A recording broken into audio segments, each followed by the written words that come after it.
Sebagai antisipasi terjadinya kebakaran hutan dan lahan di wilayah Sumsel, berbagai upaya dilakukan oleh pemerintah Provinsi Sumsel, salah satunya dengan melakukan restorasi lahan gambut yang telah rusak.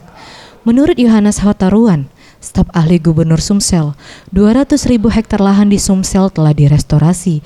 Targetkan tahun 2020, 600.000 hektar lebih lahan gambut di Sumsel telah direstorasi.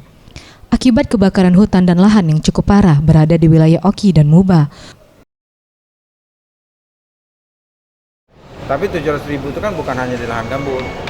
Khusus yang restorasi lahan gambut itu targetnya kan 615.000. Dari 2 juta yang target se-Indonesia di 7 provinsi. Kalau di Sumsel di kabupaten mana aja, Pak?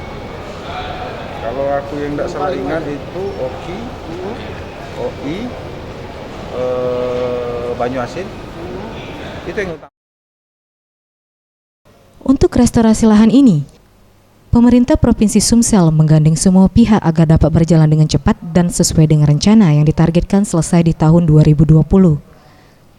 Untuk anggaran restorasi lahan di wilayah Sumsel ini berasal dari APBD, APBN, serta bantuan pihak ketiga. Tim Liputan Sriwijaya TV.